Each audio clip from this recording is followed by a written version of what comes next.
Bismillahirrahmanirrahim. Assalamualaikum warahmatullahi wabarakatuh.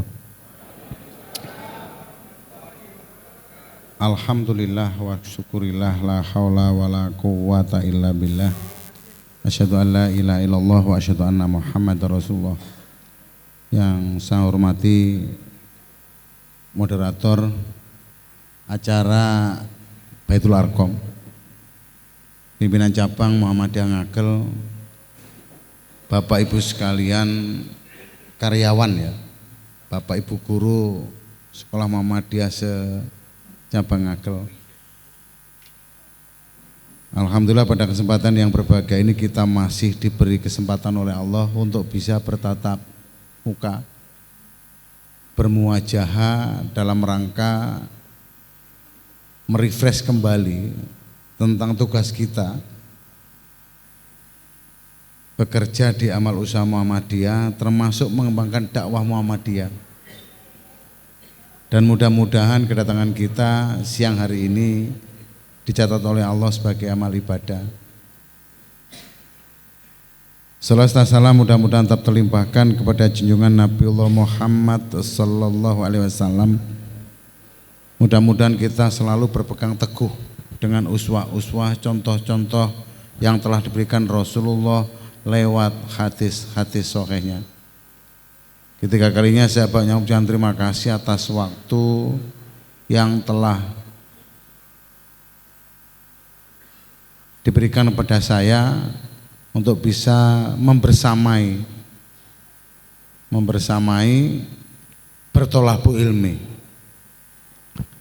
Kalau kita bicara tentang implementasi, Bapak Ibu sekalian saya hormati, bagaimana membumikan konteks ideologi Muhammadiyah di dalam kehidupan sehari-hari, terutama di amal usaha Muhammadiyah.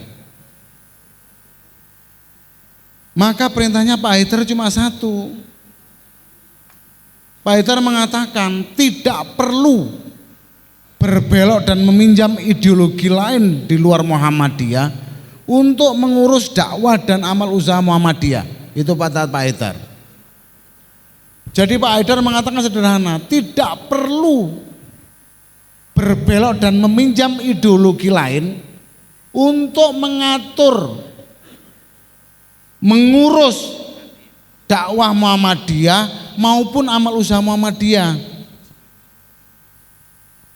Karena apa? Dasar ideologi kita ini sudah ada, kata Prof. Haidar itu. Ada 5 sebenarnya di kita ini. Yang pertama adalah khitoh perjuangan warga Muhammadiyah. Kedua adalah matan keinginan dan cita-cita hidup Muhammadiyah. Yang ketiga adalah kepribadian Muhammadiyah. Kemudian ada risalah Islam berkemajuan dan pedoman hidup Islami warga Muhammadiyah. Oleh sebab itu Bapak Ibu sekalian yang saya hormati, apa implementasi kita dalam konteks dakwah? Saya ini mengusulkan kemarin kepada Universitas Muhammadiyah Malang. Ternyata banyak perguruan tinggi kita, termasuk amal usaha kita, itu bukan orang Muhammadiyah yang pegang. Termasuk dosen dan guru Muhammadiyah. Jadi menurut saya Muhammadiyah ini organisasi yang paling baik. Kenapa paling baik? Karena tidak semua gurunya itu orang Muhammadiyah. Saya pernah berdiskusi dengan salah satu rektor, Mas Rektor, saya mintalah dosen-dosen Muhammadiyah itu ikut Baitul Arqam. Karena hampir dosen dan karyawan di kampus itu 80% adalah bukan orang Muhammadiyah. Mudah-mudahan di Ngagel ini nanti banyak orang Muhammadiyah daripada bukan orang Muhammadiyahnya. Makanya nanti saya akan coba materi-materi ini sebagai dasar kekuatan untuk itu. Apa kemudian harus dilakukan? AUM itu adalah merupakan wujud konkret Muhammadiyah dalam melayani masyarakat. Maka diharapkan seluruh karyawan, guru, pegawai rumah sakit itu menjadi simbol dakwah Muhammadiyah. Pertanyaannya kemudian tidak menjadi baik ketika orang itu tidak mengenal Muhammadiyah. Karena itu bicara tentang visi ke depan Muhammadiyah. Ini penting Pak. Bu sekalian saya hormati. Jadi hidup kita ini tidak pulang ngajar kemudian selesai, pulang ngajar selesai. Tetapi efek dari proses itu Itu harus menjadi kajian kita untuk bisa mengembangkan dakwah sayap Muhammadiyah di daerah tempat tinggal kita masing-masing. Yang kedua apa? Ketika kita memegang di amal usaha, maka yang harus kita keteladanan diri kita. Termasuk adalah pelayanan, pimpinan, karyawan, pengelola diwajibkan menunjukkan sikap apa? Sikapnya apa? Ihsan, ikhlas, dan ibadah dalam bentuk teladan diri, pelayanan prima dan kebudayaan sosial yang tinggi. Itu artinya apa? Ternyata kewajiban kita tidak hanya sebagai guru, tidak hanya sebagai pimpinan aum, tetapi seluruh aktivitas kita ini harus betul-betul kafah mengembangkan dakwah Islam lewat Muhammadiyah. Ini penting. Karena menurut Pak Haidar itu ada 3, ada 4, tapi saya mengatakan ada 5, termasuk diantaranya adalah pedoman hidup Islami warga Muhammadiyah. Karena apa Pak? Sekarang proses media sosial yang sangat besar ini itu berpengaruh dalam konteks dakwah Muhammadiyah.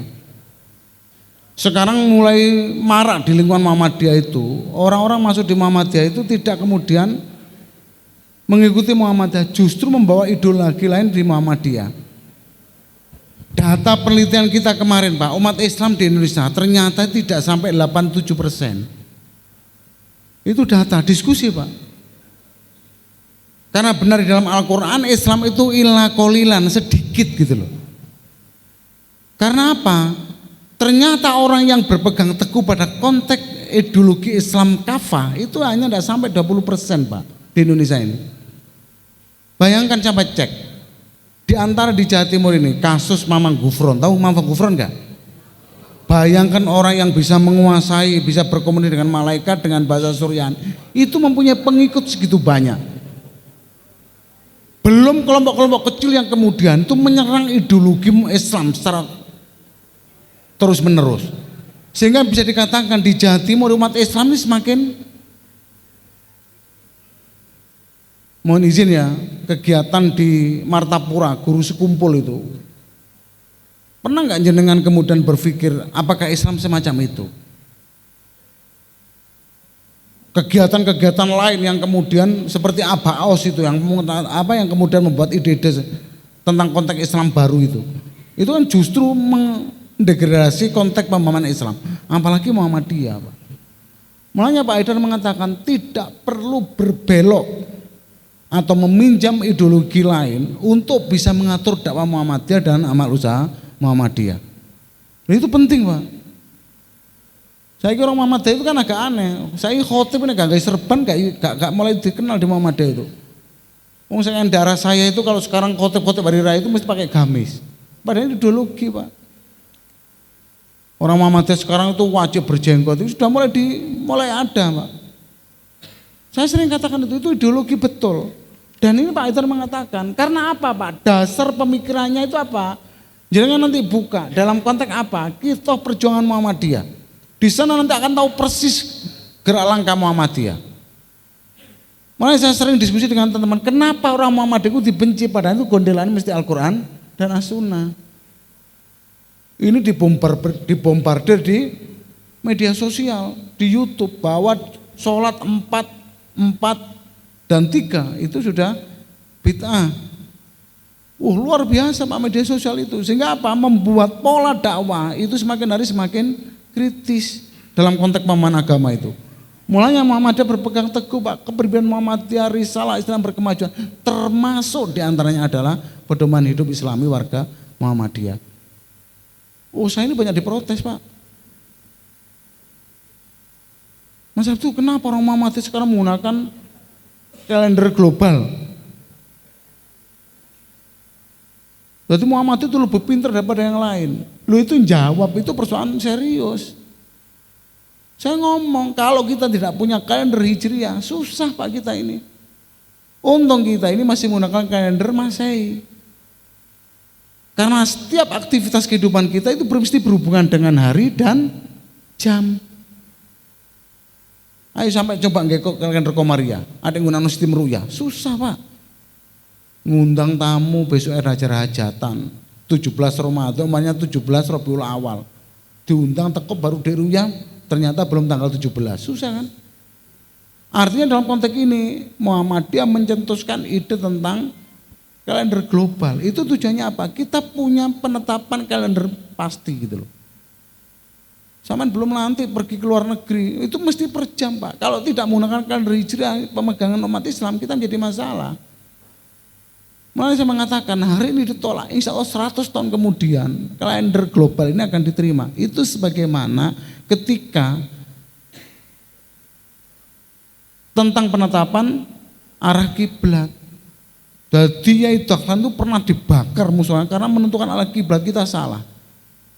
Baru diterima 1 tahun kemudian. Mulanya sop masjid kita itu banyak yang miring Pak.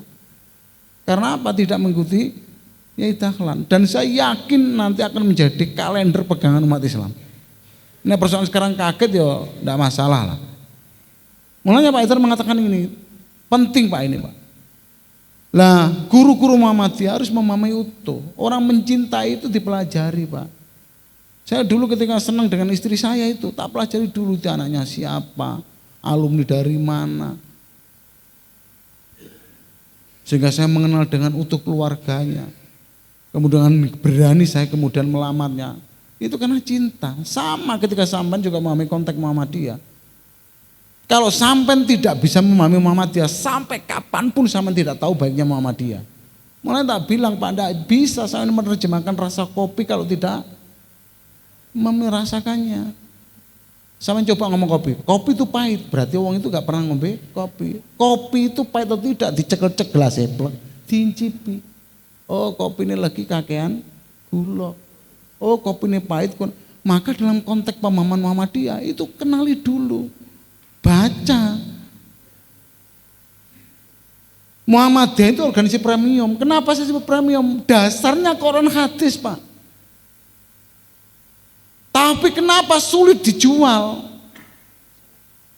Pembahasan dasar Nabi kok itu. Nabi memberikan mutiara. Mana ketika saya mempelajari sederhana Pak kemarin itu. Ada diskusi menarik. Saya diturunkan di forum.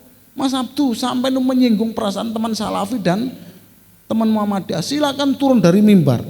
Karena saya menjelaskan itu karyawan dan dokter rumah sakit Muhammadiyah Malang. Karena saya menjelaskan tentang konteks faham agama menurut Muhammadiyah. Ngamuk Pak orang itu berdiri dan saya tersinggung dengan Ustadz mengisikan kajian masa itu justru memperjah persatuan umat Islam. NU tersinggung, Muhammadiyah tersinggung. Tak biarkan sampai ngomong tek. Sudah selesai Bapak? Sudah. Silakan lihat background saya. Apa itu materinya? Baitul Arkom dokter dan karyawan sakit Muhammadiyah. Kenapa saya sebut ideologi itu versi Muhammadiyah termasuk faham agama Muhammadiyah.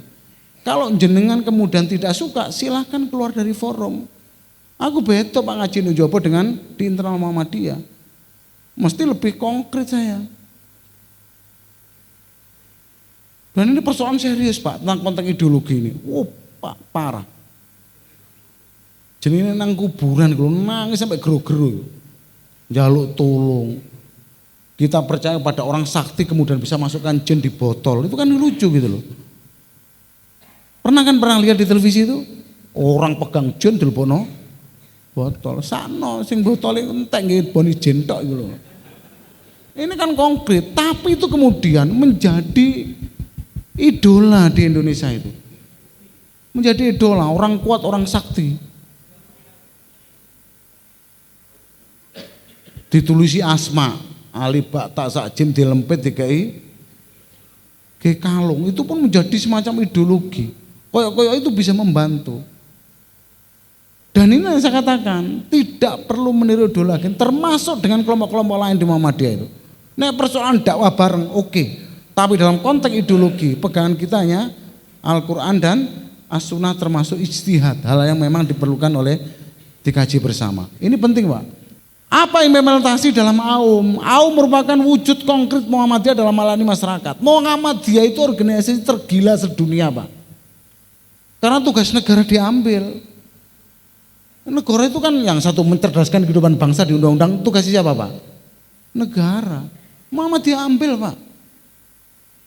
Umpamain Muhammadiyah intrusikan sekolah Muhammadiyah mogok, itu berapa ribu orang, berapa juta siswa yang tidak bisa menyelesaikan studi.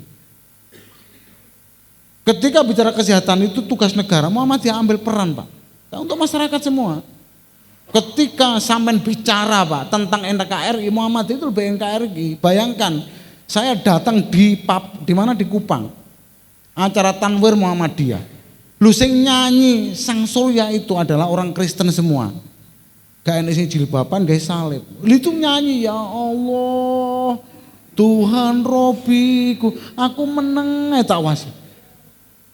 Bagaimana kemudian orang Kristen mahasiswanya di Kupang itu dari 13.000 itu 9.000 orang itu orang Kristen Pak. Ada dosen Kristennya, tapi ikut pelajaran kemuhammadiyahan.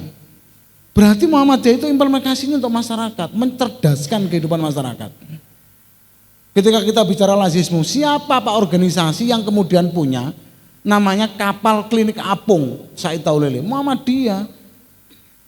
Jadi muteri per pulau untuk bisa menyelamatkan. Yang tugasnya negara kok, itu bukan tugas Muhammadiyah. Ambil peran Pak. Bencana sama delok, Masya Allah. Lazis itu kadang-kadang sampai Muhammadiyah itu lali anggotanya katanya mati gak ketolong. Karena membantu orang lain. Tidak seperti polisi India, kejadian selesai baru datang. Muhammadiyah ketika ada bencana datang duluan. Itu kenapa Pak? Wujud konkret Muhammadiyah dalam melayani masyarakat, termasuk amal usaha, termasuk lazis itu. Termasuk diantaranya adalah amal usaha yang lain. Dokter Buya Syafi'i Pak, itu masuk rumah sakit Muhammadiyah itu antri di depan.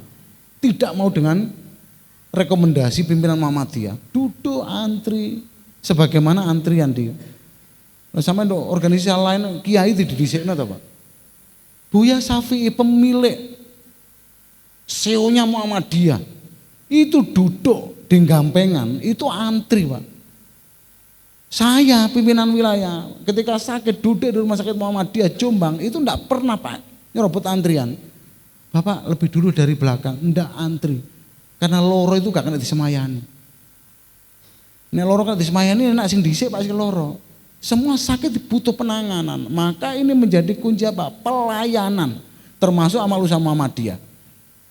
Makanya minimal di guru Muhammadiyah aktif di organisasi inilah. Pulang ke daerahnya ngedekno ranting. Ngedekno aktif di cabang sebagaimana dia berdomisili. Jangan kalau ke rumah saya Pak, rumah saya ini dekat teman-teman NU. Mas Musakhlin yang sering. Di rumah saya itu ada masjid, musola Pak. Langgari, speaker 8. Itu ngedep nang omahku kabeh. Nek sampean kepercayaan riyo ngene iki budal poso. Oh semaput sampean. Mas enggak kalau Metallica konser ya. Tapi saya enggak pernah emosi karena orang Muhammadiyah sekarang enggak boleh emosian. Bahwa proses pendekatan untuk dakwah itu proses kesadaran Pak. Proses kesadaran. Saya ini punya teman NU Pak yang sekarang ada di Gresik. Saya ngaji di Balong Panggang kemarin itu mendengarkan pengajian saya. Lah ketepatan mobil saya ini parkir di depan rumahnya. Dijak minum Pak masuk ke dalam saya. Mas Abdu merokok karena Muhammadiyah kan melarang merokok. Oh saya merokok Pak Yai, loh kok dengaran Muhammadiyah pimpinan wilayah kok merokok. Karena dalam diskusi saya dengan Majelis Tarjih itu masih dibolehkan merokok. Saya duduk rokokan dengan Kiai NU itu. Mas Abdu saya agak sepakat dengan omongan sampai tadi tentang penentuan kalender global itu. Karena kita tidak menggunakan itu Mas, kita tidak maju-maju. Jangan percaya Pak, kemarin ketika maklumat PP Muhammadiyah tentang penentuan 1 Ramadan, itu dia bertanya pada saya, Mas kapan Muhammadiyah poso? Aku melok. Tanggal 18 Pak, padahal itu tokoh, karena dia meyakini bahwa ini kajian benar. Tapi Mas Abdu, saya ini masih aswaja Mas. Loh, Muhammadiyah itu juga aswaja, sama dengan sampean. Ternyata dalam konteks dakwah itu tidak boleh emosian Pak. Pendekatannya kultural. Saya disuruh ngimami, sama tanya nyonya itu kemarin hidup. Oh ikut.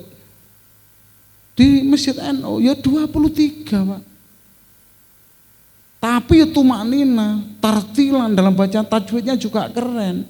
Alhamdulillahirabbil alamin. Ar-Rahmanir Rahim. Saya percaya 23 kemarin 9:30. Dan itu dinikmati betul dengan yang tua-tua itu. Ya Allahu Akbar. Sujudnya ya tumanina, rukuknya tenang. Wong tua iku loro kabeh Pak geger iku. Dadi mentas plek, alhamdulillah enak. Tapi sing muring-muring bareng. Wong kena surat kedua, wadduha, mati aku. Artinya dalam konteks ini dakwah itu tidak boleh menjustifikasi, perubahannya itu harus bertahap. Pulang plek tanda tangan arek SD itu. Ustaz, sing ibu-ibu mau tua, tat, umamanya sulas boleh besok. Tanyakan takmir. Karena saya mengatakan azwaja itu adalah ma'ana alaihi wa ashabi. Apa kata Nabi? Yang dikatakan azwaja itu adalah orang yang mengikuti aku kata Rasul dan para sahabat. Ma'ana alaihi wa ashabi. Jadi sholat 23 rakaat itu zaman Khalifah Umar. Dan itu kita sampaikan Pak. Tapi dakwah Nabi tak belah lebih dari 11 dengan konsep masna-masna.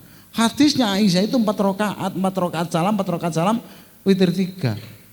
Loh itu disampaikan. Saya pernah diundang di salah satu kajian, teman-teman NU, jamaah saya di masjid di Tenanyar itu. Tat sama yang ngaji. Dulu itu kalau ada orang babaran Pak, tahu babaran, punya anak itu ya. Lahirkan babaran orang Jombang. Itu kan akikoh, itu kan mesti tidak menggunakan model apa-apa. Mesti nggawa apa? Terbangan, namanya serakalan. Jeritek gendeng apa nari. Bayinya kejet-kejet terus lah. Ketika saya diundang ngaji, saya katakan perintahnya Nabi tentang akikoh, 1 beri nama yang baik. Lalu saya ditanya, Tat, apa betul itu perintahnya Nabi? Iki lo hadisnya Pak.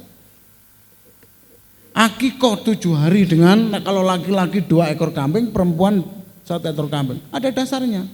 Loh anak saya belum saya akikoh Tat. Yang ini baru saya, itu bukan akikoh Bu, tergaden sampean itu. Itu hadis Nabi kan itu. Ternyata mereka butuh pemahaman Pak, Bu sekalian saya hormati. Saya itu kalau sholat dengan teman-teman salafi, ya tetap tak elengno. Ojo ngijai sikil Tat. Sawu suku vakum itu pundak. Saya paling jembat jika sikil, cek menu gak iso konsentrasi. Loh, saman gak ero Pak, nu Jombang meni jejer saman. Itu sawu suku vakum fa'in atas soft, luruskan, rapatkan barisan. Sing paling gak seneng itu jendianku Pak, plek gini. Plek. Aku mesti kan keri. Lah nek keri itu kan gak nyaman. Allahu Akbar iki kok ngidam. Yo nek sikile halus nek kasar. Kan kacau. Akhirnya untuk menghindari konflik itu awet dimingku Pak, kono tambah ombo, tambah. Sama coba sujud ruku dengan kaki melebar, bisa batu Indonesia injelungo bukan tangannya. Loh itu ada aturannya, Bu, ada dasar yang menguatkan. Tapi mereka mengatakan sawu suku vakum fa'inata, ternyata itu pundak Pak, dasar konteksnya itu, bukan kaki. Masya Allah. Tidak gamis, karena apa? Menutup aurat itu penting nutupi. Bocoran jin, bawa apa sih tutup auratnya? Aja kemudian harus gamis perempuan. Dan saya berdiskusi dengan teman-teman anak istrinya mereka, kan pakai cadar semua. Saya sering katakan, cadar itu mesti ngeliatin nakalan Pak. Kono iso ndelok wajahku, aku gak iso ndelok wajah ide. Yang kedua, naruh itu gak ero iku jenenge sapa, bojone sapa? Ya assalamualaikum, waalaikumsalam. Sapa iku mang gak ero? Saman katanya buka dikaplok bojone sampean. Assalamualaikum, iki mang sapa rek. Akhirnya saya mesti mengatakan, aurat itu Quran menjelaskan dengan dasar ya hanya telapak tangan dan wajah. Loh itu kan aurat Tat. Wong suara perempuan aja aurat. Apalagi wajahnya, tak bilang. Sampai itu terlalu terangsang sampai uang. Untuk wajah wong wedok kok langsung terangsang, enggak keliru ta sampean itu. Berarti iman sampean itu iman paling lemah gitu loh. Saya ini kembali, loh masa di Pantai Kuta, saya enggak tahu di Kuta itu orang enggak pernah pakai gituan. Mutu no pinggir. Ya kita melihat alhamdulillah astagfirullahaladzim ngono tok lah. Alhamdulillah, lo kan alhamdulillah roh. Persoalan kemudian istighfar agak astagfirullahaladzim. Gendiri, tidak kemudian kita ngosek muter-muter kan enggak mungkin.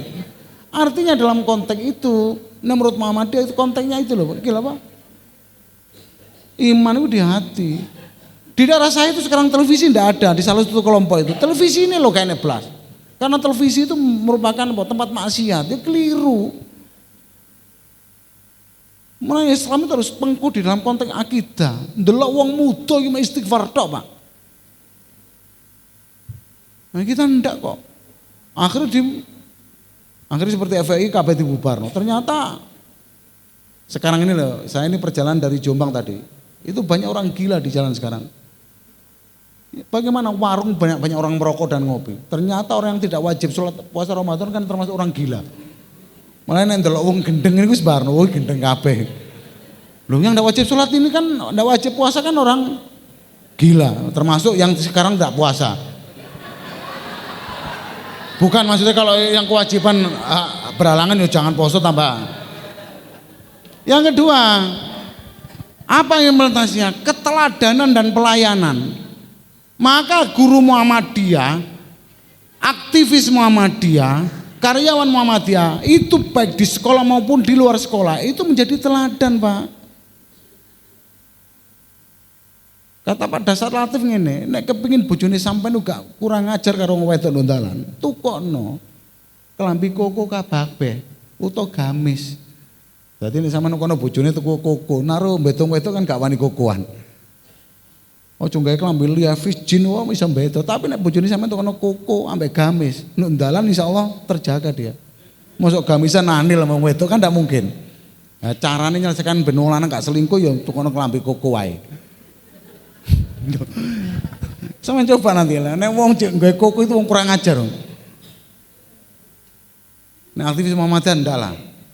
Insyaallah ndak akan nikah dua. Karena satu cukup lah. Jadi karyawan, pimpinan dan pengelola AUM diwajibkan menunjukkan sikap ihsan, ikhlas. Ojo gremeng ae lho. Saya ini pernah disambati guru Muhammadiyah, barani didik tapi lemu. Tak takoni resepnya apa, Bu? Ikhlas, Bapak. Oh, alhamdulillah. Gurune bayarane medhit tapi lemu. Ternyata doanya itu keberkahan atas rezeki. Malah nenek orang Muhammadiyah terus kemudian guru Muhammadiyah itu bendino Rasulullah. Itu tidak bisa menikmati hidup. Ojo ngomong gajaran Pak sampai ini passing termasuk sertifikasi kok Muhammadiyah kok. Cuma lewat pemerintah. Malah harus ikhlas. Saya sering katakan di teman-teman guru-guru itu, wong berbuat maksiat ae iso ngguyu kok. Wong berbuat kebaikan gak iso ngguyu kan kebangetan. Makanya mimpin Muhammadiyah gak emosian, Pak. Harus banyak tersenyum, gembira. Saya ini perjalanan 1 hari 3 kabupaten. Supir ngantuk gak wani nyeneni aku. Karena 5% nyawa saya di supir. 90% di Allah. Nek tak orang-orang supir nabrak aku masuk ngerti. Dadi aku meneng ya masih aku ngeluh ya Allah. Go satu lalon. Supir Bapak itu. Kemarin di Malang keborosan tikungan. Cekluwang, cekur jublangan delempem. Nah ini mobil rodanya di atas karena ini sudah bukan curang, sawah tapi jeru. Medune malah motor guling. Ditarik gak kena akhirnya nyelukmu untuk ngambil derek. Tak nikmati, hati-hati Mas, nggih Pak. Saman kudu antara jublangan karo dalan yo. Lu serius mentanya? Nggak marah saya, karena apa? 5% nyawa saya di sana, itu membantu saya tidur. Biarpun dirim data ngeluh ya menang ya Allah. Nengre alon-alon rek. Wakil. Loh, itu saya nikmati. Di sini yang muncul namanya keikhlasan, terbagi betul. Lah menjadi guru Muhammadiyah juga sama. Berangkatnya yuk ikhlas, muridnya ikhlas. Karena dalam kajiannya itu adalah menjadi guru Muhammadiyah tidak hanya tetesan keringat untuk bekerja, tapi ibadah. Naudzubillah, kecelakaan sampean berangkat ngajar itu jihad, Pak. Betul sama dengan yang lain. Mulanya dibangun harus dengan hati tulus, ikhlas dan lain sebagainya. Yang keempat, pendidikan dan kesehatan berkualitas dengan standar modern tapi memang dengan nilai-nilai Islam. Jadi sekolah Muhammadiyah mesti nilai Islam. Makanya Pak Mukhlasin ada guru Muhammadiyah yang pakai guru wedok ngajar kemudian kayak kelambine adik kudu dikon mulai. Semua tetet kabeh itu. Lah kelambine adik gurung ta. Oh sekarang mama-mama modern itu kan mama-mama apa namanya yang sosialita kan gila. Saya sekarang ini kalau sudah jalan-jalan pagi di alun-alun itu sedih Pak. Isu ketemu sosialita, gak olahraga trainingnya melepet kabeh. Lho joget nang ngarepe HP gak duwe izin. Mak bojoku ngomong, "Aja sesuk Mas." Lapo? Wis to tak kandhani sampean gak sida olahraga jare. Olahraga meripat jare mripate sing sehat. Sikile temas urat. Loh betul ibu sosialita itu melepet dan itu enggak malu sekarang. Ternyata media sosial itu merubah mindset banyak orang. Mana hati sampean ngirim foto barang itu, foto mangan buka bersama. Iku nek wong kepingin sampean dosa gak ngkei. Oh jodoh mangan di restoran dipoto iwake gede, nek wak kelothok nek foto cetek. Meneh diparani lajismu termasuk teman-temanan iki poso koyo iwake kelothok. Ini penting Bu, sebagai apa? Karena media sosial merubah semuanya. Istri saya sekarang masa itu ndelok YouTube. Karena nggak percaya diri. Ternyata media sosial membuat orang itu berubah mindset hidupnya.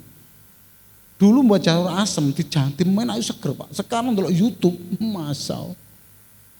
Long itu kan gak kena dileno dada. Kudu sak minggu kemudian. Loh, Mas sampean percaya? Iki model-model kok ngene iki wong wedok ketegakan do mah kudu, Bu. Yakin saya. Ayo Pak Muklasin, ampun ta. Wong koncoku keturun kecil, beliau ini termasuk sering dengan anak saya ini pergi kemana tidur bareng. Tahu persis.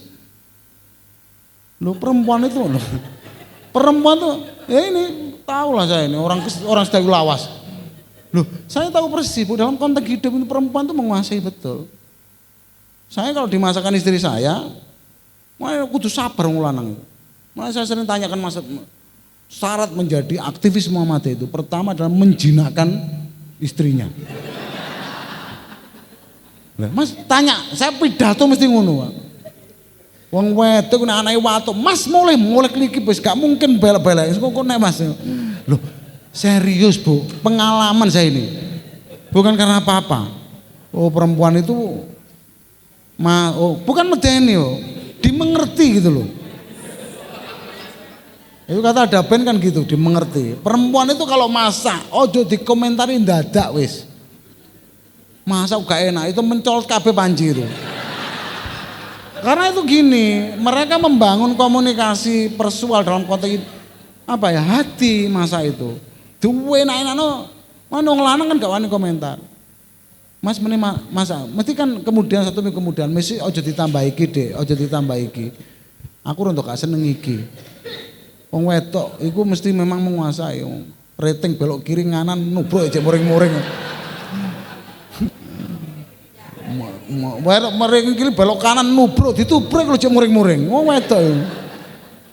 Yang paling susah itu nek wis dikei dhuwit dijaluk meneng ngelokno bojone timbilen. Kan kacau. Saya ini kayak duit, Dek kayaknya duit gitu bensin. Mas mesti dikekno kok dijaluk meneng kok timbilen gitu. Wong wedok itu memang perbankan handal gitu. Dadi ATM-e macet nek wis dikekno ditarik meneh gak iso. Mulane wong lanang kudu pinter-pinter nyimpen. Karena wanita itu ternyata menurut kajian itu seneng ditipu dimana seneng dengan jujur. Loh, hasil kajian Bu ini. Wong wedok seneng dibiju timbangane jujur. Mas Mukhlasin memane, mulai ditunuti wong wedok. Umpamane bekas pacare, umpamane. Ditakoni bojone sapa Mas? Umpamane lho. Ketika di rumah tahu istrinya ngeterus apa Mas, konco sak kantor, gak akan ngomong apa-apa, kan berarti nipu. Tapi iku mantan pacarku, iso digodak sama nanti karu-karuan. Nomor 4, integritas nilai Islam, budaya kerja Islami memastikan bahwa aspek agama terintegrasi dalam kehidupan sehari-hari. Ternyata Bu, insan kamil itu menurut kajian Muhammadiyah itu adalah orang yang beraktivitas sesuai dengan dasar Al-Quran dan As-Sunnah. Nek jenengan baca buku pedoman hidup Islami warga Muhammadiyah, masalah top. Maka nanti guru-guru wajib beli buku saku namanya pedoman hidup Islami warga Muhammadiyah. Masalah Pak berorganisasi, cara menghormati tetangga. Zaman dulu Pak, yang ini tidak kena ditiru ya. Saya dulu kan di belakang saya ada beduk besar Pak. Dadi nek wis jam 2 Pak, ditutuk iku Masya Allah takdur. Sahur. Saya mangkel betul, karena enggak bisa tidur. Tapi dulur dewe kan repot Pak. Akhirnya aku golek rokates. Tahu pepaya itu ya? Pepaya muda tak bacok cel ngono. Dadake tak umet-umet udah beduk. Kiwa tengen niku. Lha iku bengi ditutuk dul jebol langsung. Loh nek sampean gak ngandel kok mulane daging ku dikei apa? Godhong kates itu menjadi lunak. Sampeyan coba beduke tanggamu kaya ono. Tak jamin 100% jebol. Tapi saya ndak ngulangi elek lho ya ini. Mana nek terbangan itu sampean kei ngene ke atas mesti ceplak mesti bolong, Pak. Karena itu ternyata ngerusak kulit. Loh, ini ilmu betul. Ya sama lah kalau sampean ketemu tahu apa namanya? Ayam, pencuri ayam baru saya tahu tuh beberapa tahun yang lalu. Tadi nyolong pitik nek bengi ben putih gak muni petok-petok. Iku menggunakan kantong, tahu kantong? Dikei banyu pitik dijerukno, dadi katuun pitik gak muni. Loh, saya baru tahu itu, tapi jauh diamalno loh ya. Bahaya itu. Artinya apa? Terintegrasi Pak nilai, termasuk masalah sholat, termasuk hubungan sosial. Tidak boleh kemudian dengan tetangga kita berburuk sangka. Tidak boleh kemudian memfitnah. Karena apa? Nabi perintah sederhana, jangan kita menjadi orang yang bangkrut. Nabi mengatakan, tahukah kamu orang yang bangkrut? Nabi dijawab kepada sahabat, orang bangkrut itu orang tidak punya dirham Bapak. Keliru. Orang yang bangkrut itu yang ngelakoni sembahyang, poso, sholat, haji. Tapi lambene gak tahu benar. Tangannya juga merusak, lambene fitnah, sehingga ketika dia mau hisab nanti Allah tanya. Orang yang difitnah itu ngomong dengan ya Allah orang ini pernah memfitnah saya, amalnya dijaluk, sampai dalam keadaan kosong menghadap Allah. Itu orang bangkrut. Saya kemarin juga disuruh ngisi Ibu Aisyah. Organisasi mesti gegeran, kayaknya organisasi gak gegeran itu. Hanya persoalan kudung beda warna titik loloan kok. Loh serius. Ada Bu kemarin purek di Aisyah saya itu. Uang ngancine yo keliru yo ngancine ketuane. Jumlahnya 34, kate nggih kur milad Muhammadiyah. Ditukono lha sing ditukono jilbab iku mek 20. Akhire tuku tambahan rondo oren titik gitu loh. Lho iku dirasane kemayu tuku rondo beto padahal ditukono grupe. Iku purek gak gelem nyanyi, Bu. Nyanyi Paris Muhammad Mudun gara-gara jilbabe beda. Loh ya Allah, serius Bu. Ternyata apa? Problem kita itu dalam ngotot itu kakek cangkem Bu. Loh, sampean percaya enggak? Ternyata konflik terjadi di Muhammadiyah dan Aisyah itu kakek cocot jero Jombang itu. Karena apa? Yang diceritain itu lebih dari apa yang terjadi. Mulai cerita itu kan satire tapi roto. Makanya saya sering Pak ngisi di mana-mana karena ada konflik. Neng kalau wong gak usah ditambahi. Kalau mau bedes balikno bedes. Iku nek bedes rong jam ndak mungkin gegeran. Sing gari tonyo-tonyo ini mbokmu koyo. Loh persoalannya kan itu. Ternyata konflik muncul itu dari cerita. Itu tidak sesuai norma Islam Bu. Nek dilokno pisan ojo dibalas tambahan gitu loh. Oh bedes. Kudu meneh oh bedes. Sampean sak jam muni bedes ada diguyon. Ngene tukaran karo bojone Mbak yo. Nek dilokno ojo ditambahi. Sampean mesti guyon.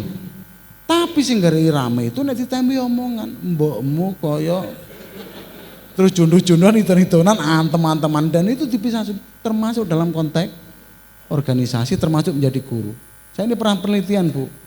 Guru itu untuk Muhammadiyah, sing kelompok milenial mesti guru PWA dhewe. Sing kelompok rontok tuwek dhewe, sing tuwek dhewe. Sampeyan gak ngantul cobaan Mas Pak Muklas niku ceken guru-guru Semanda. Engko guru PWA-ne kan akeh. Ini sing grup ngopi dewe, ini sing grup shopping dewe. Itu ternyata menjadi pusat konflik Bu.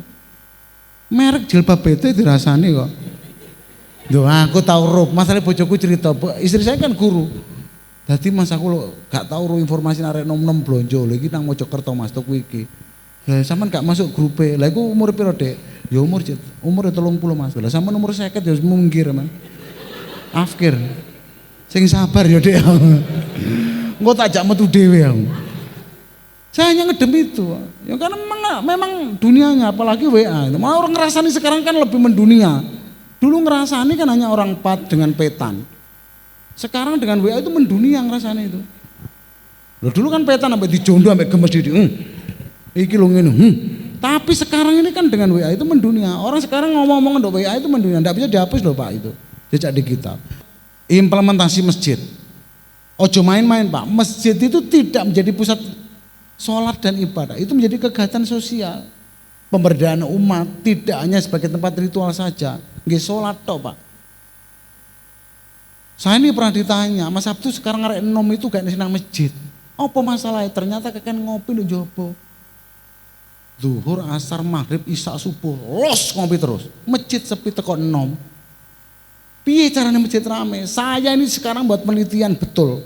Ini sudah ada namanya kafe Serawung di halaman masjid Pak. Buat kafe itu. Coba nanti di masjid PCM gak no kafe di halamannya. Wifi ini terbaik. Ketika mulai adzan ditutup, seluruh karyawan dan pelayan kafe tidak sedang melaksanakan sholat jamaah. Ngono lho Pak, ben masjid akeh. Mana bener Bu Hamka, saya sering ngomong ini karena apa? Ternyata kalau mau melihat orang Islam, yo nek riyo karo halal bihalal. Tapi nek ndelok wong iman, sembahyang sholat subuh mesti ambu fresh care. Mau duduk nang ngarep wong suwek-suwek tok ya Allah. Saya itu kalau ngimami subuh tak delok mesti kursi Pak. Sing nom sitok gak ene. Malah nek ndelok wong ngagel utawa guru dikis sampean Islame gak perlu ado-ado. Masjid dijadikan sebagai basis membangun kesadaran sosial ekonomi umat. Yang tidak boleh di dalam masjid itu adalah jual beli, Pak. Tapi nek diskusi tentang konteks pendirian dan filantropi lazismu, itu keniscayaan. Itu implementasinya gitu di Muhammadiyah itu. Jadi ojo kaku-kaku dari wong Muhammadiyah itu.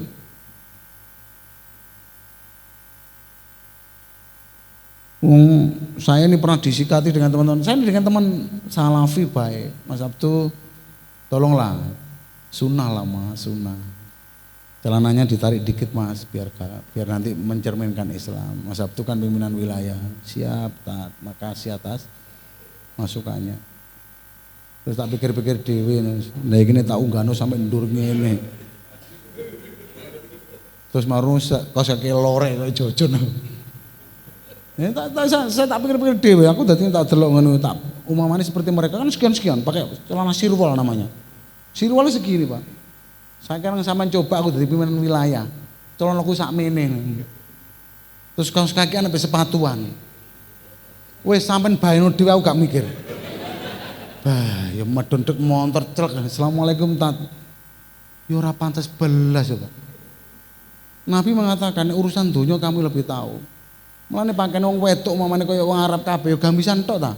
Ora ene sing model diplisket ngene, model ngene ora ene. Itu karena gaya, tetapi tetap konteksnya adalah menutup aurat. Pengelolaan profesional di bawah koordinasi majelis tabligh atau nah, ini penting, Pak. Nah, kalau dakwah Muhammadiyah lewat dikdasmen, lewat guru-guru di dikdasmen sebagai penguat untuk bisa melakukan sesuatu yang lebih baik. Jenengan percaya enggak? Di daerah saya ini ada sekarang, saya ini punya komunitas manula mengaji. Jadi ibu-ibu umurnya swidak pitu sampai 70 itu enggak bisa ngaji. Saya tampung di rumah, yang ngajar istri saya dengan bapak saya. Wis gak diuntu, Bu. Mulane sampe nang nggonku, nek ceramah, kajian agama, kajian Aisyah atau milad, sing qiraat itu ndak pernah wong RNA. Bapak Ibu sekalian, pembacaan Gema Wayuliai akan disampaikan oleh Mbah Parti. Iku wis nggo teken, Bu. Untuk muni dzat gak iso. Tapi tartilun termasuk lafal maknanya bagus, termasuk tajwidnya. Kemarin meninggal dunia, ditangisi bapak saya karena ngaji dari gak bisa ngaji sampai bisa ngaji. Artinya dalam konteks ini apa? Belajar dalam konteks agama di masjid dan sebagainya itu menjadi keniscayaan termasuk guru-guru Muhammadiyah. Dan banyak diskusi agama, terutama konteks-konteks pemahaman agama dan Muhammadiyah. Muhammadiyah itu Bu, ruwe wong ame sitok, gak selamatan, gak tahlilan, gak yasinan, gak tibaan. Ruwe iku tok Bu, gak manakipan. Tak jawab mbak aku, kenapa? Golano dasare. Kenapa saya kau jalani ke Imam Bukharian? Kenapa yasinan ke Al-Baqarah? Dari konteks ini yang kemudian, kenapa nang kuburan mereka diadani, kita tidak. Ada dasar yang menguatkan. Saya sering katakan itu. Sekarang tak takoni kemarin teman-teman Endo, Mas kenapa setiap kali semain adzan setelah itu pujian? Tak dijawab mereka, timbangannya ngerasani wong. Sing salah sampean. Nabi itu perintahnya ketika sholat tahiyatul masjid selesai imam kemudian ada pujian. Wong pujian kok jalane Allah ambek guyon, ambek nyanyi. Ya Allah, kula nyuwun. Sama njaluk duwene bapakmu model gitu. Ya disebet sama bapakmu, takok wong tuwek guru kurang ajar kowe. Padahal dalam konteks dakwah Islam, di Quran disebutkan tadzarruan wa khufyatan. Jadi ternyata Allah itu dekat Bu. Mulane tadzarruan mendingkul ning njaluk yo. Aja nyanyi itu pujian. Nah itu yang kemudian menjadi konsep dasar tentang ideologi Muhammadiyah. Itu yang perlu saya sampaikan, sebenarnya banyak tadi ada konslet tentang materi. Mohon maaf bila ada kata-kata yang berkenan. Billahi fiza billah fastabil khairat. Assalamualaikum warahmatullahi wabarakatuh. Bapak, saya ingin bertanya karena saya ada di SMA dan kebetulan juga membina IPM. Kadang-kala anak-anak yang masuk sini itu kan tidak berbackground Muhammadiyah, baik dari siswanya maupun dari orang tuanya. Kadang-kala banyak sekali pertanyaan-pertanyaan yang nggak hanya ideologis tapi juga praktisnya. Kalau praktisnya kan ada rekan-rekan dari Ismuba yang bisa menjelaskan gitu. Tapi kadang-kadang untuk praktik-praktik yang ideologi itu kan kita harus menyampaikan lagi dari awal gitu. Bagaimana kita bisa menyampaikan tidak hanya amar ma'ruf di Muhammadiyahnya tapi juga nahi mungkarnya. Karena kadang-kadang sesimpel siswi-siswi gitu ya misalnya, kenapa nduk kok kukunya panjang, kok ndak dipotong-potong? Karena saya masih halangan Bu gitu. Sesederhana itu Ustaz. Atau bahkan ketika saya tanya apa sih ndak enaknya jadi perempuan muslimah atau tidak enaknya jadi muslimah, ada yang sampai menuliskan begini, saya tidak bisa jadi dokter bedah. Kenapa? Karena saya seorang perempuan. Nah itu entah karena latar belakang keluarganya itu dokter semua dan ndak enak jadi dokter bedah atau bagaimana, tapi sampai pernah menuliskan seperti itu. Nah, bagaimana kita bisa sebagai seorang guru SMA bisa memberikan, karena ini kan anaknya sudah remaja gitu, pasti lebih kritis. Terima kasih. Memang di Gen Z ini agak unik. Tentang kuku panjang, terus tentang jilbab yang membuat ribet. Tentang apa namanya? Apa itu namanya saya tidak ngerti. Pedikur, manikur itu pitek dan sebagainya itu ya. Itu kan kadang-kadang juga menjadi persoalan tersendiri bagi kita. Yang kita perlu jelaskan mereka adalah konteks apa? Pemahaman pelan-pelan tanpa pernah menyentuh perasaannya. Saya ini pernah nangani kasus Bu sekarang. Ada salah satu mahasiswa, ini tertutup ya agak, di Universitas Muhammadiyah. Karena dia latar belakangnya dari keluarga yang tidak Muhammadiyah, punya pacar laki-laki, hubungan seks bebas terjadi. Suatu ketika dia ikut kajian PAI-nya Muhammadiyah di salah satu masjidnya Muhammadiyah, itu tertarik dan menjadi sadar. Sekarang menjadi kajian kita sekarang, dia mau lepas dengan pacarnya itu. Karena ketidakfahaman, itu pendekatan juga pewelan. Tidak menjustifikasi kamu neraka, zina hukumnya, enggak, diproses karena kesadaran. Sekarang ini menjadi problem adalah ketika dia mau lepas dengan pacarnya itu ngancam akan membuka video surnya mereka itu di media sosial. Ini ketakutan dan menjadi beban tersendiri. Ini dalam kasus penanganan kita hari ini. Cantik, tapi karena kepahaman agama tidak, dan itu penyentuhan mereka tentang konteks kesadaran agama itu pelan-pelan. Kalau orang yang Islam zina, hukumannya adalah rajam sampai mati. Tapi ketika orang tidak konteks agama, pendekatannya tidak model pendekatan kaku. Termasuk diantaranya menjelaskan secara dasar, tidak boleh. Kenapa? Itu harus tahu alasannya. Harus tahu alasannya. Saya baru tahu Bu, mempelajari perempuan itu baru-baru kali ini, karena anak saya sudah dewasa yang cewek ini. Masya Allah, wong wedok iku anjene Masya Allah, detail. Anak sekarang itu jenenge untuk tempat apa ya, riasnya itu sak kotak dewe Bu. Dia enggak pernah tanya itu harga berapa. Bapak kirim, oh iya, buat apa dak? Oh urusan kita, bapak kan nanti taunya. Saya baru tahu anak perempuan itu ternyata detail. Dan pendekatan untuk bisa menyelesaikan itu ada apa? Itu boleh dan tidak boleh. Islam enggak mengajarkan itu deh. Islam enggak boleh gini. Itu pendekatannya memang kultural, tidak boleh justifikasi. Karena apa? Proses penyadaran itu tidak membuat kaget Pak. Mulane contoh konkret Bu ya, kalau kita nyambang orang sakit, ojo diweden-wedeni Bu.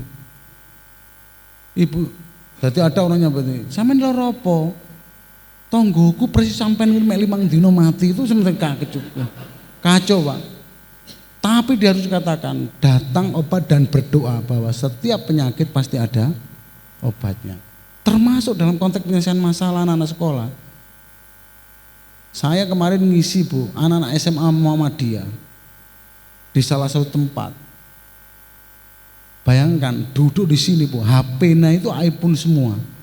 Tak wasi ya iPhone. Ada satu anak yang kemudian HP-nya tidak iPhone itu didelikno dhewe Bu. Karena punya baik kan ditaruh di pinggir meja, tak wasi ya. Saya jelaskan tentang substansi dari HP. Orang itu ketika sudah bicara tentang hedonistik mesti akan bicara tentang merek. Padahal fungsi HP itu adalah untuk bisa berkomunikasi, buka bisa internet. Ya sama lah kita beli mobil. Dulu orang beli mobil itu mesti tidak kudanan, tidak kepanasan, enak AC nih.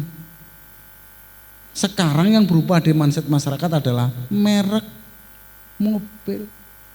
Nek gak Pajero kurang gagah. Nek gak Fortuner kurang, nek gak Alphard kurang gagah. Padahal substansinya itu adalah dinaiki tidak kudanan, tidak kemanasan dan ada dingin dan lain sebagainya. Ini Bu penjelasan yang harus disampaikan pada siswanya. Karena apa? Konteks substansinya.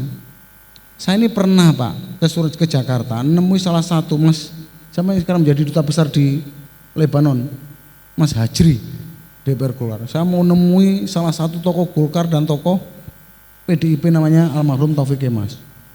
Saya pakai celana jin, saya ini celana jin. Saya baru punya celana kain setelah PWM. Saya punya celana itu kain, itu istri saya yang belikan. Mas, sama itu PWM masuk celana jin nanti. Berarti saya diajak ke Matahari, tukokno 6 Bu, warna beda semua. Dukurno pokoke sampean kudu gawe klambi iki, wong wedok takon niku. Siap Bu, iya, tapi aja dipaksa. Karena saya pakai celana jin. Dan proses inilah yang kemudian membuat saya menjadi sederhana. Oh ternyata orang itu melihat itu substansinya. Sampai tak mau ngedek, yang penting aku celonoan. Maksudnya katanya budak gak celonoan, ora asli celonoan nutup aurat gitu loh. Artinya dalam konteks ini penjelasan kita itu tidak boleh justifikasi, halal gak boleh. Karena dakwah itu proses perubahan. Sama lah Bu, zaman ketika terjadi dialog yang saya sampaikan di Pucang kemarin. Ketika istri Nabi Ibrahim bernama siapa namanya? Yang kedua Hajar. Sarai pertama. Minimal ibu-ibu ini harus niru Siti Hajar. Juga niru Siti Sarah. Siti Sarah itu keikhlasannya istrinya nikah lagi. Siti Hajar orang yang nerimo. Bayangkan punya anak kecil, belum bisa apa-apa, itu dihijrahkan Nabi Ibrahim di suatu lembah gersang, tidak ada makanan, tidak ada air, dan tidak ada teman atau tetangga. Terjadi dialog menarik, wahai Ibrahim alaihissalam suamiku tercinta, kenapa engkau aku taruh kamu, anakku dan anak kamu yang masih bayi ini ditaruh di lembah yang sangat terasing ini. Ini nek wong semanda yes. Ayo sama coba mari ngelairno ambek bojone di daerah terpencil.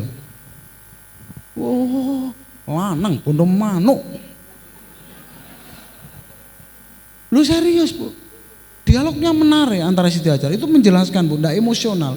Ditanya lagi, wahai suamiku tercinta Ibrahim alaihissalam, kenapa engkau aku taruh di suatu lembah yang gersang? Saman bukan surat As-Saffat itu, doa Nabi Ibrahim. Ngeri, Pak. Apa karena perintah Allah? Iya, perintah Allah. Didoakan oleh, loh, ternyata dalam konteks hidup ini, Pak, orang enggak tahu larinya Siti Hajar dari Bukit Safa ke Marwah itu menjadi rukun haji. Nek Ismail gedene cak Pamul Kasin, ibu yang golek banyu ngalor ngidul mesti nggo pacul ngeduki, Pak. Iki jek cilik, sikile pancal-pancal, ya Allah. Izin Allah keluar air kemudian datang zam kumpul diminum jutaan haji sampai sekarang enggak pernah habis. Artinya, Pak, iman kita ini enggak seperti mereka. Baru tonggone tuku apik jek ngrasani, irine gak karu-karuan. Badhe hasil korupsi kok. Badhe utang-utangan sampai urusannya sampai niku apa gitu loh. Nah, dalam konteks menjelaskan siswa itu memang tidak boleh justifikasi, pelan. Saya ini sekarang menyelesaikan 2 kasus perempuan ini. Pendekatan, saya kepingin ketemu sing lanang. Itu podo mahasiswa nih. Itu karena ngaji di Masjid Muhammadiyah sadar sekarang mau diupload hasil. Masya Allah, saiki gendeng kok. Kemarin ketemu lagi anak saya yang di Puskesmas kemarin ngomong, Bapak ternyata di Malang itu orang yang kena AIDS itu banyak karena pengobatannya itu mesti agak pagi. Malang itu Gen Z, Bu, yang kena kayak itu di Malang itu. Apalagi Surabaya itu apa namanya itu? ODGJ-nya ya akeh. Apa ini sing iki lho, Bu? LGBT. Jadi Surabaya itu tertinggi, kedua Sidoarjo, Surabaya. Apa Malang? Saya nangani LGBT 1 sekarang. Orang jilbaban, tak delok kasusnya itu ternyata sederhana. Percaya enggak? Jilbaban itu hamil 2 nikah, diusir keluarganya. Pindah ke Surabaya untuk gedangan, hamil lagi, lari ke Jakarta, ketemu orang yang kasusnya sama, sekarang jadi suami istri. Masa wetok ambung-ambungan ngguriku, Masya Allah, lanang ambek lanang.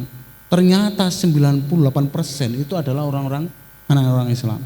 Sekarang mulai sadar, ternyata itu persoalan apa, Pak? Persoalan ini psikologi jiwa. Makanya mau balik Muhammadiyah gak harus orang psikolog barang, termasuk jenengan jadi guru menjadi mau balik. Kemarin tak sampaikan, Mbak, enggak sama tangan enggak boleh. Kenapa? Laki-laki semua itu bajingan. Termasuk bukan saya loh, Mbak. Enggak, semua bajingan, enggak bertanggung jawab. Lah inilah yang kemudian menjadi problem sosial. Penyelesaiannya biar enggak nyalahkan. Nah disalahno langsung tambah kumat, eksklusif, tertutup. Senengan kasus orang yang kemudian dibully di media sosial, anak-anak SMA itu juga karena persoalan-persoalan ya nggak jelas penyelesaiannya. Makanya guru Muhammadiyah harus canggih dalam konteks perilaku sosial, itu bisa menyelesaikan persoalan anak didik, termasuk mengajarkan mereka ke dalam konteks dakwah. Biarpun orangnya bukan Muhammadiyah, termasuk diantaranya mertuanya bukan Muhammadiyah. Mulane istri saya kalau ngomong, Mas, kalau cari mantu ben gak masalah, kudu sekufu. Termasuk diantaranya syarat keempatnya itu apa? Kudu Muhammadiyah. Lala pode ben gak gegeran ketika menikah. Mulai anakku tak omongin, silakan cari perempuan manapun yang terbaik agamanya, latar belakang apapun, Bapak insya Allah menyetujui. Karena Bapak yakin sama sudah pondokkan, ngerti golek calon bojo sing bagus. Nah, itu anak saya sekarang ya belum nikah. Dan insya Allah nanti akan carikan mantu dari Muhammadiyah. Saya kira itu, Bu, ya. Assalamualaikum warahmatullahi wabarakatuh. Penyampaian masalah agama yang cukup luar biasa, terutama tentang hukum. Ustadz, saya punya 2 pertanyaan. Mohon dijelaskan berdasarkan ideologi Muhammadiyah yang benar bagaimana. Yang pertama, tadi Ustadz Abdul mengatakan tentang orang yang berzina harus diranjam sampai mati.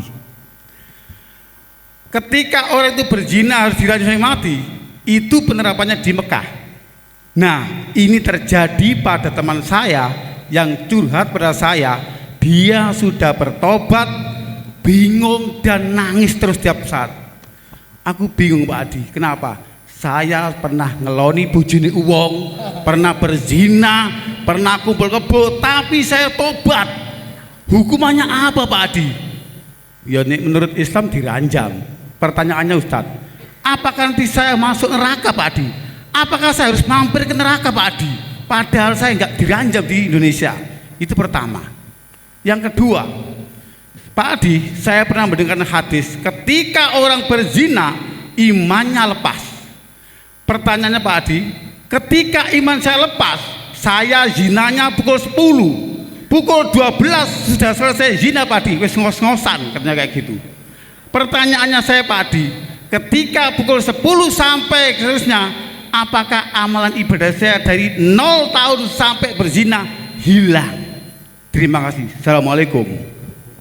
Tidak ada hal-hal yang tidak bisa diselesaikan, termasuk ketika orang berbuat salah. Konteksnya adalah taubatan nasuha. Dalam satu kitab saya pernah baca, suatu ketika Umar bin Khattab didatangi seorang sahabat, diketuk pintunya, tok tok tok. Dia minta nangis di hadapan Umar bin Khattab itu. Umar tanya, lapo kowe nangis, kok mengguguk koyo ngene? Nangis itu sampai ke dalam betul. Ke dalam betul nangisnya. Dosa saya besar. Saya kepingin ketemu Rasulullah. Apakah dosa saya bisa dimaafkan? Datanglah Umar kepada Nabi. Ya Rasulullah, datang padaku seorang laki-laki. Dia menangis dengan menusuk hati dan sanubari saya. Dia akan bercerita dan dia menceritakan bahwa dosa dia tidak bisa diampuni. Bawa dia laki-laki itu ke situ, kata Rasulullah. Didatanglah Rasul pada ditanya Nabi sampai berapa kali, dosa saya lebih besar ya. Apakah dosa kamu menyekutukan Allah lebih besar ya Allah? Apakah dosa kamu melebihi dari jumlah apa? Langit isinya lebih besar ya Allah. Nabi mengatakan Allah Maha Pengampun atas dosa-dosa tersebut. Dialognya menjadi menarik, tapi ketika ditanya, lah kowe ngomong dosamu iku apa rek? Bahasa Nabi itu. Dijawab, saya ini seorang penggali kubur ya Rasulullah. Suatu ketika ada orang meninggal dari kaum Ansor.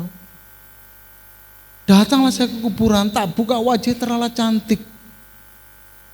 Saya setubui itu namanya mayat itu, kata penggali kubur itu. Dalam diskusinya pada waktu itu, seakan-akan mayat menuntut, wahai laki-laki bejat. Bagaimana kamu mempermalukan aku, seakan-akan bayangan mayat itu kepada dia itu mengatakan itu. Saya sudah di hadapan Allah dalam keadaan suci dan kamu buat aku menjadi junub. Di mana akan tahu taruh saya ketika menghadap Allah kelak. Oh, itu menjadi beban yang luar biasa Pak. Setelah Nabi mendengar itu, keluar dari sini, tempat kamu adalah neraka jahanam. Itu di kitab Durratun Nasihin Pak. Diusir sama Nabi. Wah, dia menangis betul, seakan-akan hidupnya tidak bisa diampuni. Perjalanan kemanapun pokoknya nangis tok, karena dia merasa orang yang paling berdosa. Nabi diingatkan oleh malaikat, wahai Rasulullah Muhammad SAW, apakah yang bisa membuat mati itu adalah kamu, bukan karena Allah. Apakah yang bisa membuat orang itu kemudian bertaubat hanya kamu, tidak hanya Allah. Setelah Nabi mendapat teguran itu Pak, dalam suatu riwayat dari suatu peristiwa itu, di dalam tarikh Islam itu, Nabi memerintahkan para sahabat mencari seorang laki-laki tersebut. Dicari dalam keadaan gembel Pak. Sampai ketemu diajaklah ke hadapan Allah. Pada waktu itu Nabi dalam keadaan sholat jamaah bareng dengan sahabat. Dan dia mengikuti sholat. Ketika Nabi mengatakan salam, Assalamualaikum warahmatullahi wabarakatuh, Assalamualaikum warahmatullahi wabarakatuh. Mana laki-laki itu? Ternyata sudah meninggal. Maka dia mengatakan Nabi itu pada waktu itu dalam keterangan itu, dosa apapun Pak, ketika itu orang tidak tahu, dan itu kemudian menjadi taubatan nasuha, betul-betul itu saya kira Allah itu adalah Ar-Rahman Ar-Rahim. Jadi modelnya kita ini masih diberi kesempatan untuk itu. Kecuali kita memang berhubungan dengan masalah mensekutukan Allah. Karena itu kan mesti orang beriman mensekutukan itu. Orang percaya tidak pada Allah tetapi ketika kesalahan itu selagi itu masih taubatan nasuha, di dalam kitab Dzurratun Nasihin itu masih bisa diampuni oleh Allah. Oh alam bisawab. Tetapi konteks inilah yang kemudian tidak ada dosa yang tidak bisa diampuni dengan syarat adalah taubatan nasuha. Loh serius Pak? Nanti sampean gak tobat mari nglakoni ngono terus malu eling enake lali terus golek maneh loro kabeh Pak iku. Itu ndak boleh. Nah, di antara pertanyaan kedua yang saya sampaikan tadi, selagi itu konteksnya diniati dan tidak ada kata-kata taubat nasuka, pasti itu adalah hukumannya rajam. Titik wis. Wong wis itu hukum kok dilanggar. Yang menjadi masalah adalah itu tidak tobat, Pak. Itu konteksnya itu. Mulanya ndak ada batasan kita itu kemudian dosa itu ini sama ndak bisa diampuni Allah. Selagi taubatan nasuha itu ada, pasti Allah akan mengampuni. Piye caranya berubah dari konteks awal dan lebih baik. Saya sampai dikatakan saya ini diskusi dengan bapak saya, Pak, kenapa sih wong saiki itu Pak? Masjidnya wake, jamaah tabligh akeh, ngajine wake, tapi dia berbuat tidak baik. Ternyata kata bapak saya itu orang desa Kiai Kampung, alumni Gontor itu. Ternyata Mas, penelitian menyebutkan orang itu berbuat korupsi dan sebagainya itu karena sholatnya tidak baik. Loh kenapa Pak kok sholat nggak baik? Karena sholat itu adalah inna sholata tanha anil fahsya'i wal munkar. Sholat itu bisa mencegah perbuatan kecil. Jadi wong sholat itu mesti berbuat baik Bu. Cara ngetes wong ngagel gampang. Sembayang nggo sandal terbaik. Nek jek muni Allahu Akbar sandalku ilang tagak iku mesti sholatnya gurung tutus. Budal nang masjid plek mulai ngincik sepeda motornya carry ndak matu menang. Ndak mungkin sepeda saya ini akan hilang karena apa? Orang ngagel semua sholat. Sehingga nanti sepeda ndak akan hilang karena inna sholat anil fahsya'i wal munkar. Ora ya Pak sekarang. Ternyata setelah diteliti hadis menjelaskan perbaiki sholatmu. Hadis menjelaskan perbuatan sholatmu apa? Seluruh aktivitas sholat itu takbirnya harus sesuai dengan Nabi. Tumaknina dan khusu piye? Contohnya Pak Ali bin Abi Thalib kepanah ceret tembus pupune. Pupu ngobong Ali ya Allah, lorone gak ngelani. Dicabut oleh sahabat nangis. Ali mengatakan lihat terus piye iki carane nyepot panah ndok paha kamu. Tak sembayang dulu. Bayangkan Pak. Khusuknya Ali bin Abi Thalib sholat Allahu Akbar. Lho panah dicabut ceplung ora krasa kok. Awake dhewe cokot lamu gebleke gak karu-karuan cepel waktu. Imame bingung iki salah kurang rakaat piro gitu loh. Ngono kepengin mlebu swarga ndisi yo gombal mugi ta. Ini penting, makanya saya ngomong dengan teman, orang yang masuk surga dulu adalah guru yang kemudian selalu mengingatkan dengan kebaikan.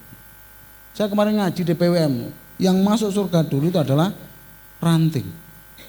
Yang kedua adalah cabang.